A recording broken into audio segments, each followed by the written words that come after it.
All right, I'm super excited for you guys to join me for this special episode. It's going to be a solo episode. I know it's been a minute since I put out one.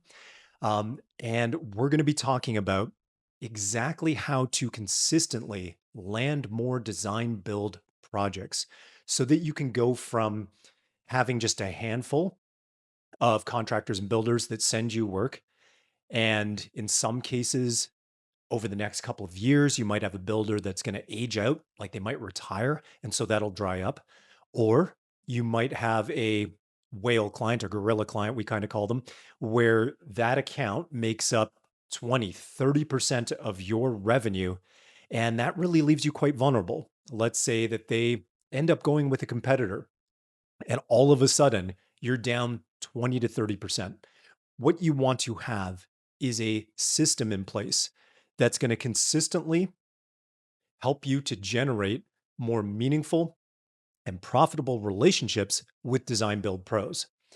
And the best part about the system that we're going to be sharing with you is that largely, once you get it set up, it's fully automated and you can really reap the benefits of it when you're busy delivering on your promises to your customers, that it's still working in the background to help you generate, a 1 to 3 design build pros raising their hand to say, yeah, I'd be interested in learning about working with you. And we'll get into that later in the episode. But what a big shift that would be, if you can imagine that, from where you are today. And that is the reality that a lot of our clients enjoy once they install what we call the B2B system, following this 5 step formula that I'm going to share with you here today. Now, what makes this episode so powerful is that if you follow the 5 steps and you execute this, you will be able to enjoy similar results that our clients have. We've had clients that in a 90-day time span have generated 60 opportunities. And from that, $3 to $4 million in projects in just a 90-day time frame. We've had a number of our clients, when they install this system, very quickly get bids sent to them, meetings scheduled with builders, contractors, designers, and within a 2 week span, they've got their schedule filled for the next 2 months. And I should say, sorry, within a 2 week span after those hands got raised and they actually got in conversation with them and moved things forward, on the other side of that, they've got 2 months booked out. So it's an extremely powerful system. I'll share a little bit before I get into the 5 step formula about how we ended up unlocking what we believe is the fastest and easiest path to landing more design build projects. So if I go back, I think about 5 years ago at this point, we were still operating as a hybrid agency and consulting firm. Now we have a on-demand academy, 2 signature programs, and we really do consulting and coaching, and we don't do done for you services. If we go back in time, about 5 years ago, we were working with a client who has a stone shop in Westchester, New York. His name's Alex. We had already been helping him on the retail side of his business, consulting on systemization and sales enablement. It's actually where a lot of the things that we do today started, with a small group of Surface pros. Now, at that time, Alex was relying on just a handful of builders and contractors. And so he wanted to really grow that side of his business. And so he first asked, hey, can you help our sales reps to be able to make it easier for them to start to do business development, right? Start to do sales outreach. And I think, and it was 5 years ago, so I can't remember exactly, but he had already, asked them to start doing things and it wasn't really happening. So I was like, okay, sure. What do you need help with? And he was like, well, to make it easier, if we could figure out all of the decision makers and contacts, get them the information, and then they'll have an easier time reaching out. So we did that. We helped them to build targeted lists of their ideal customers. And we'll get into that in the 5 step formula for you guys here. We shipped that off to them. It was all done. I was like, okay, back to business as usual, because this is not something we do. Didn't really think about it again. to be honest with you. And fast forward, calls me. This isn't working. Sales reps aren't doing what they need to do. And we did like a check, and like they had reached out to like three of the contacts on that list. We talked about, okay, what's the next step? Well, they don't really know what to say, when they get somebody on the phone. Now, excuses, right? I mean, yes, that's part of it, but they only reached out to three people. Okay, no problem. We will help them to develop the sales frameworks, scripts, etc., that they can use to do the outreach. We'll also arm them with some email follow up. Cool. Shipped it off. Good. Did a little bit of training with them. Should be all good. Never thought about it again. Fast forward, and I remember this vividly because it was just before Christmas 5 years ago.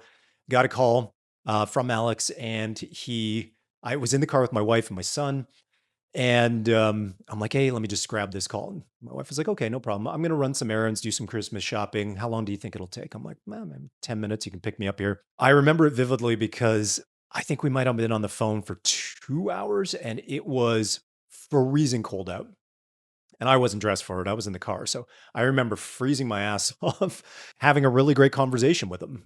He was like, well, what can we do? What can we do? You've done this, this, and this, but it's just not working. They're not hungry. They're not bought in. They're not motivated enough. Should we hire somebody else? Should we do this? I'll save you the time. And you guys have probably, some of you guys watching or listening this have been through some of these things, right? You've gone down the rabbit hole to try and figure out what it's going to take to really move the needle with business development, land more contractors and builders, right? And so you've tried to hire an outbound sales rep. You've tried to train your in-house sales team. You've tried to do it yourself, to go to job sites, all of the different things. So we explored a ton of options. I was getting tired. It was cold.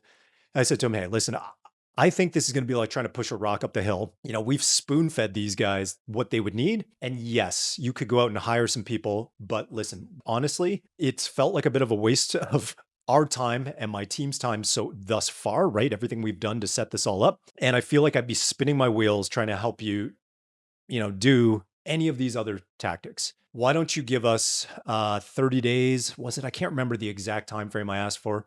But I was like, hey, let us take a shot at this. We've not done this before. Give us, I forget how much time, 30 days, 60 days, and let's see what we can do. No promises, but I honestly think we'll get better results if me and my team do this than trying to keep, banging our head against the wall over here. And that was how this was born. We had to spend the time to figure this out. It was something that we actually did get results from extremely quickly. But what I'll say is we then dialed it in over the next 2 years.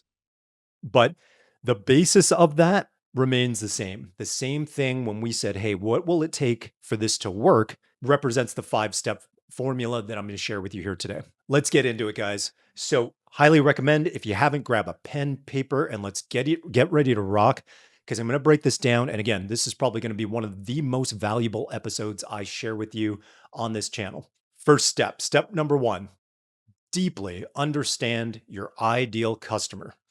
And that may seem obvious, but I'm going to share the things with you that go beyond just the obvious.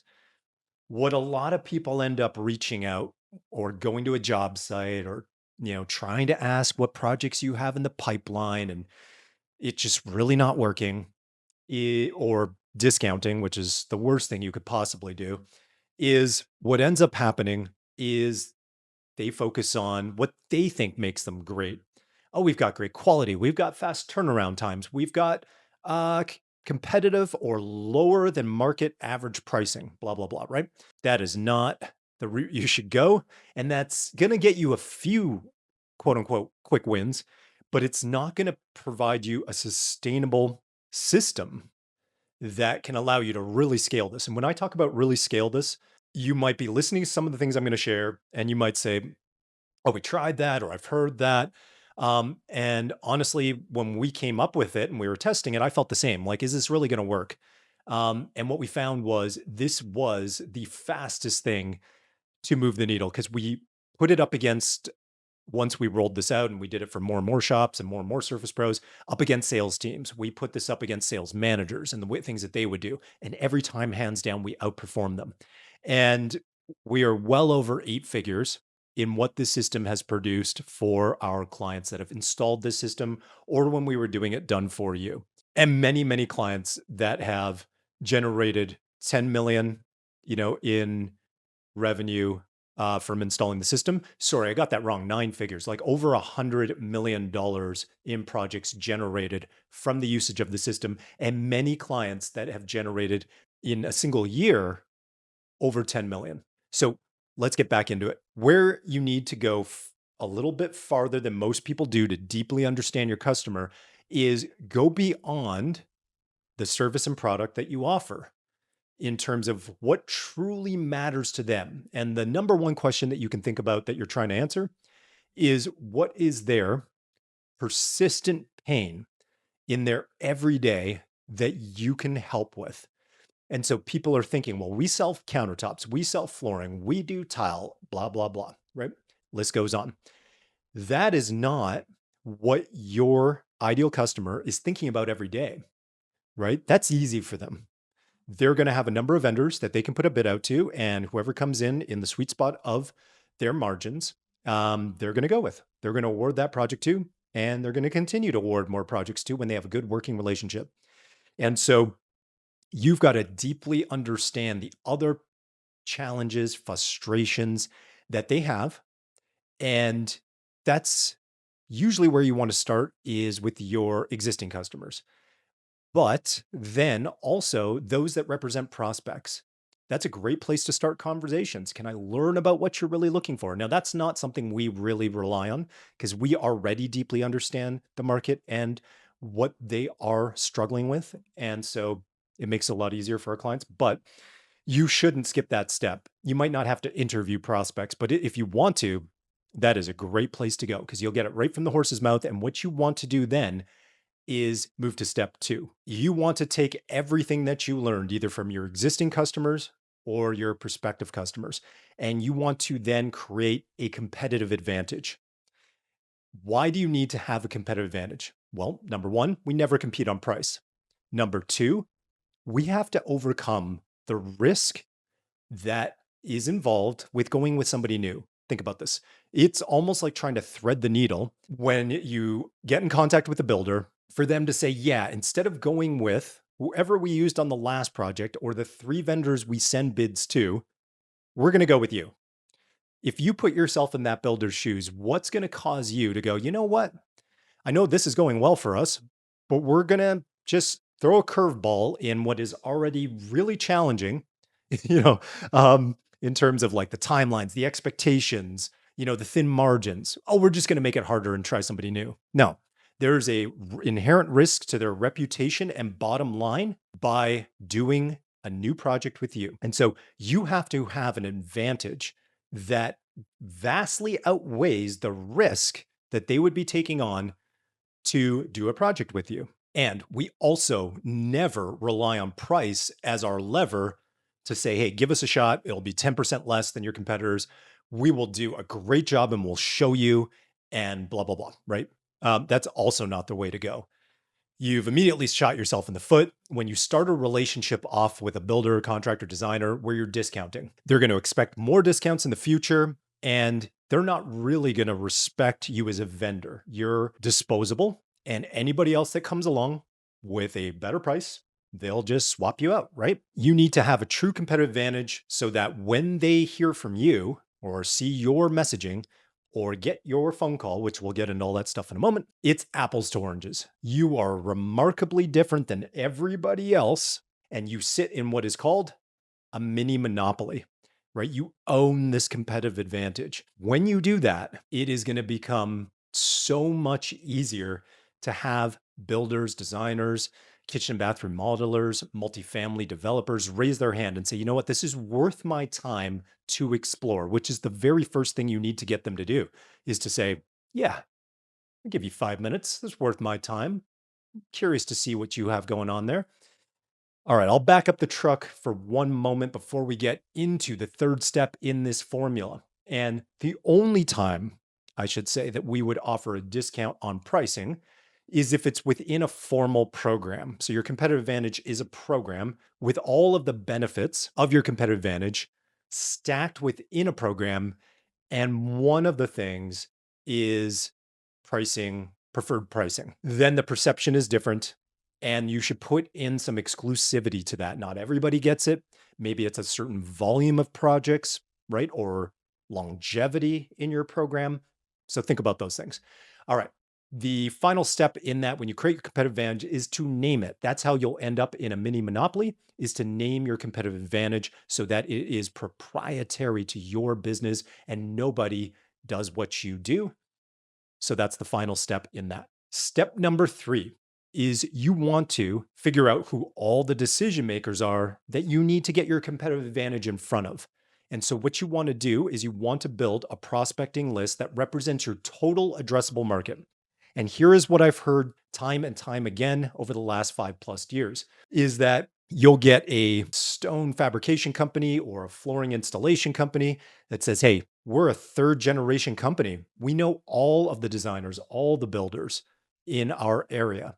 There really aren't that many more for us to go after." And I'll tell you this, that is simply not true. If you're the first person to go through and take what I'm saying and you can prove me wrong, please get in touch with us because you would be the first one. What we found is that there are always a significantly higher number of prospects for our clients than they ever imagined. The feedback is always, "I had no idea there was so and so and so and so, and this person just 3 blocks from us. I didn't know that." Many of our clients, and it does depend on the population size of their market, but they will end up with a prospect database of 1,000+ ideal customers that they can reach out to. Not 200, not 300, but we're talking 700, 900 to 1,500 plus prospects. And so the reason that you want to build your total addressable market first, as step number 3 in our formula, is that should be a one-time project. Maybe you refresh that list every couple of years, to be honest with you, because how often is a new builder popping up, right? Once, if you have 1,100 prospects, is it worth it to update the list every year? Probably not. Focus on that 1,100, ride it till the wheels fall off, and update it at some point. Okay, so your total addressable market, if we get into this from a tactical standpoint, there are very specific tools, and I'm not going to get into that in this episode. I actually think there's another episode on our YouTube channel specifically that gives the exact tools, and I actually share my screen and take you through this. But here in this episode, I'm sharing what's going to provide you the most leverage, right? And tools change all the time. And so I want this episode to be evergreen, meaning that you could listen to this 4 years from now and it'll remain the same.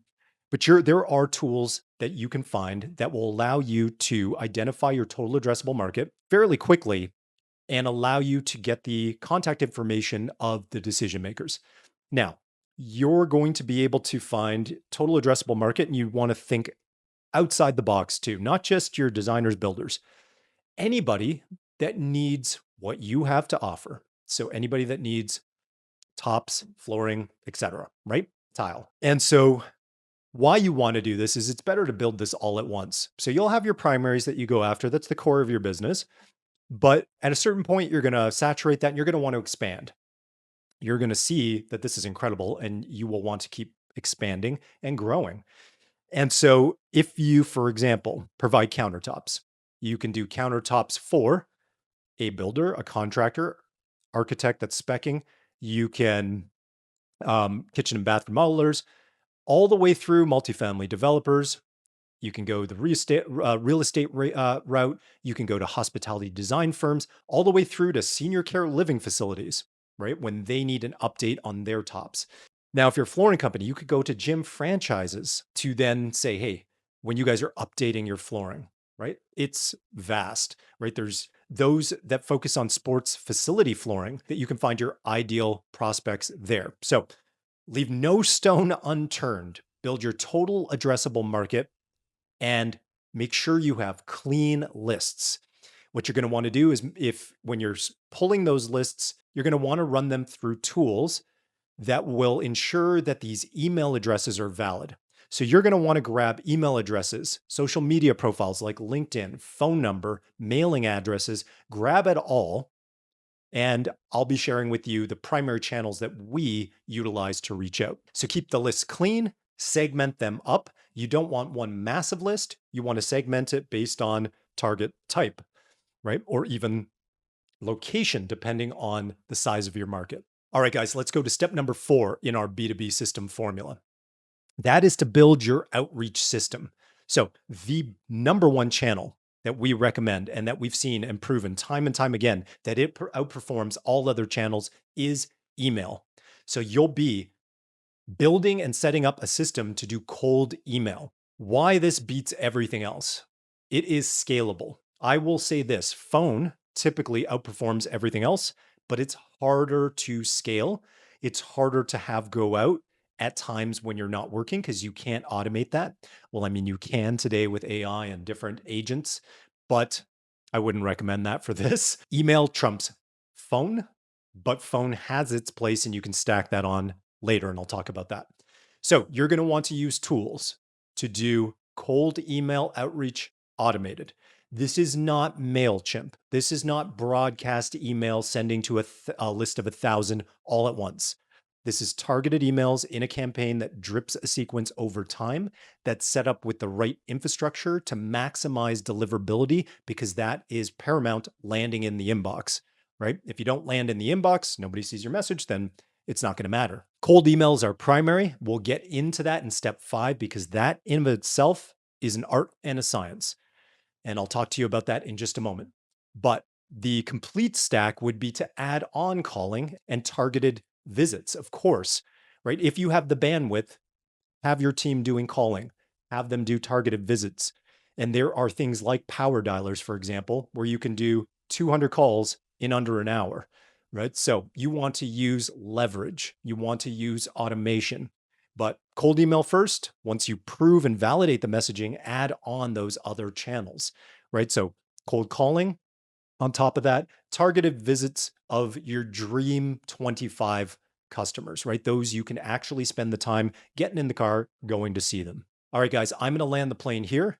Let's get into step number 5 in our B2B formula, and that is your messaging that you're going to launch with your outreach system. I said that cold email is an art and science, and it is. You want to craft messaging that taps into your ideal customer's persistent pain that we talked about that you uncovered. You want to leverage the exact language that they gave to you, and then you want to anchor it with your competitive advantage. Now, let me give you the tips to crafting a winning message. Number 1, you've got to have a compelling subject line. Your subject line's sole job is to get the email opened. And you can do that in a number of ways. You can have a curiosity provoking subject line. You can address their pain in the subject line. That's a whole, I could go through another 15 tactics on subject lines, but curiosity works very well. All right. Now, if we look at an email, what's the next thing in the hierarchy as we go down an email in terms of the copy of the next most important element? That is the first line of your email. Why it's so important is even before they open your email, it's going to show up in the preview text. On desktop, you get a little more real estate. On your phone, if you were to open it right now and look, it's a good exercise to look. If you look at the first 8 emails that show up on your mobile phone, look at that and go, okay, is that a subject line that's going to make me open that email, or am I going to delete it? Is that a preview text that feels generic, boring, creates no curiosity? And am I going to just skip it and not open it? That's what you have to think about. That very first line is not, hi, this is Justin from so and I'm reaching out because you may as well have never sent the email, right? That very first line has to be engineered to do what? Get them to also open the email. But if they've opened it, it's to get them to read the second line. And so, without going into what the body of the email should be, and I think I break that down in the YouTube channel, so you guys can find that there. If you do a little digging, might be like 3 years old, but you can find it. But I'll cover the basics here. The job of the body of the email is to have them see themselves in the message saying, yes, I have that persistent pain. They understand me. And you want to be so specific. Specificity in this case will print cash, right? When they see, hey, he's talking my language, he understands my world better than I do, and he can articulate my problems to me better than I can, that's going to grab them. And then you connect it to your advantage. Simple as that. And have a very clear call to action. Not a big ask, a very small, logical next step. All you want them to do is raise their hand because what you're looking for is them simply to qualify themselves and open a conversation. Everything else from there should be pretty natural, but that could be a whole other podcast episode of how to take that to then actually get in front of them and get an opportunity, right? A bid, a project, etc.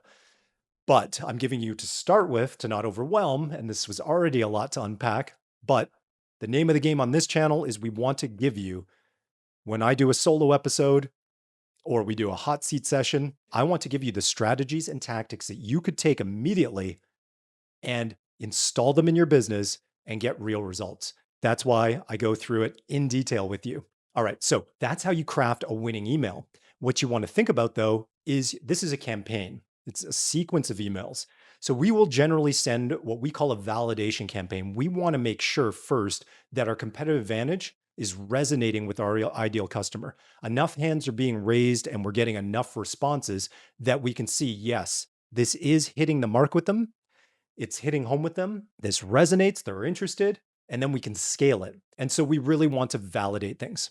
All right, now going into detail a little bit about a campaign, usually that's 3 to 4 emails. You have your initial email and then 3 to 4 follow up emails. This is actually simpler than you might think. The first email is really the gold, where you'll spend the majority of your time.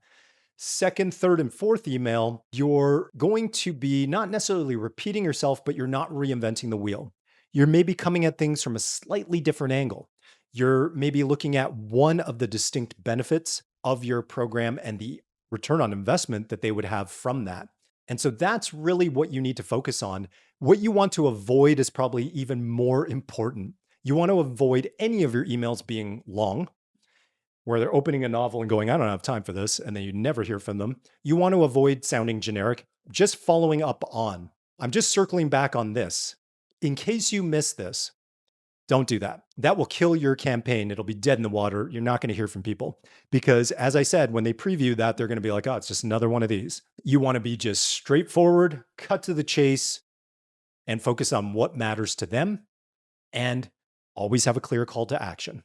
Now, to keep that within the thread, you do not create a new subject line. Your first subject line remains the same from the first email. All the other emails remain the same, and it'll all stay in the same thread as follow-up emails versus new emails. All right, so that was it for messaging. That represents the 5 steps in our B2B system and the complete formula. You've got your ideal customer profile, your competitive advantage, total addressable market, outreach system, and messaging. I think one thing I might have failed to mention is with competitive advantage. I know I said, hey, it's not quality, it's not your great service, it's also not your number of years in business, it's not that you have a veteran owned or woman owned company. That's not a competitive advantage. Competitive advantage is something that nobody else does. Very often, those are things like solving for logistics, right? If you're reaching out to a multifamily developer, you're probably wanting to reach out to a decision maker that's not the owner, it's not the president of the company. It might be the project manager. What are they dealing with every day? How do you make their life and the senior estimator's life easier? That's what you're really thinking about because when it comes down to it, you're not competing on price. And if you can get into the ballpark and show them how you make their life not only easier, but also more profitable as a result of removing their frustrations, pains, and constraints, you are no longer just selling countertops, flooring, or tile. You are now a solutions partner. That's what I want you guys to think about. It's not speed. Only one company can win on price, speed, etc. And quality is in the eyes of the beholder, right? And it's always fickle. So that's something that I forgot about. I wanted to make sure to include that before I end this episode. All right, guys, I hope you found a ton of value in this. And if you want to save time figuring this out, then you can schedule a time to talk to my team by heading over to our website at Driven for Growth, not the number 4, just all spelt out, drivenforgrowth.co. And you can schedule a time to talk to the team and see if we can help you to install the system quickly and easily. All right, guys, until then, stay driven for growth.